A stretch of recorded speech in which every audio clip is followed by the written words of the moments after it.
So I may have just invented the single greatest hotkey ever, using a few different things that I've never really worked with before, so this should be a very interesting video, so stay tuned.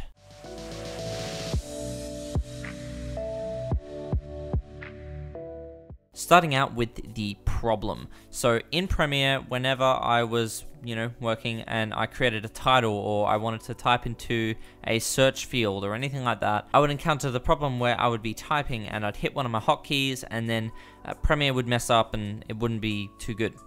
So I figured out a way to fix that using AutoHotkey, using a few different methods, so we'll run through them now. So we start out in my main Hotkey script. This is the one that I use for everyday editing. It's really good. It's got some good stuff in here. You can find all of the code that you see today and more on my GitHub page, so go and check that out. At the bottom here, you've just got this hotkey. It looks pretty innocent, but it's got some really cool stuff going on. So the first thing to take note of is the input level. The input level is really important, and it will become apparent later on why its input level needs to be 0. This right here is one of the most awesome things I found out while working on this hotkey. So this is the virtual key code given by Microsoft that is associated with the key F13. Now, obviously, everyone knows we don't have an F13 key on our keyboards, or for most of us, because some of us will have special keyboards.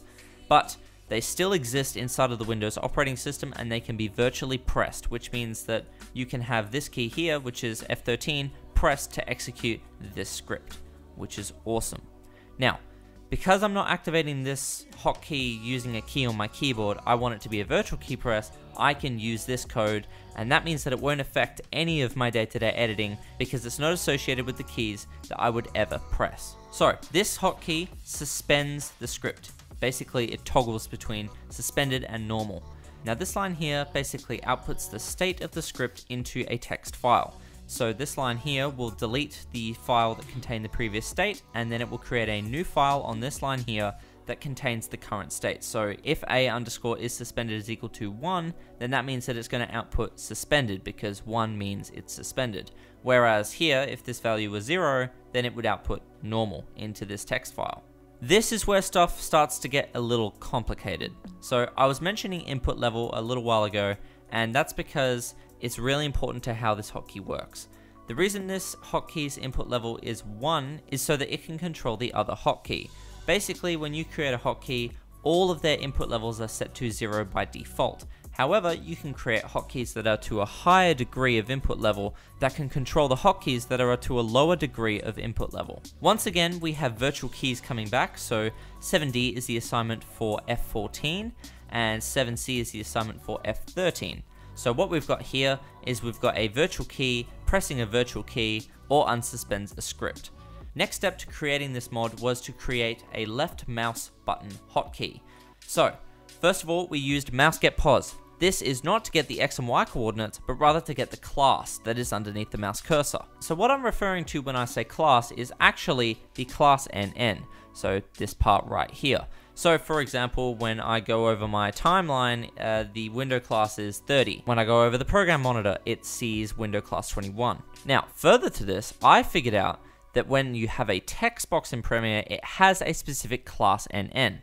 Most of the classes of text box in Premiere are either edit 1, edit 2, or edit 3. However, I have also created a variable for the titler, mainly because I use that quite a bit in my day-to-day editing. So, knowing this knowledge, we can create a few variables at the top of this script. So we have class 1, class 2, class 3, and class 4. Class 1 is edit 1, class 2 is edit 3, class 3 is edit 2, and class 4 is droverlord window class 21, which is the window class for my titler. From there, we can compare the class underneath the mouse cursor to the class that is defined in the variables above. So, if the class is equal to any of those classes defined above, then it is to send the virtual key for F14, which suspends the other script. And it also sends a left mouse click, of course, because you still need that functionality. This is awesome because it means that I can now type in Premiere when I click inside of text boxes without my hotkeys affecting how I type.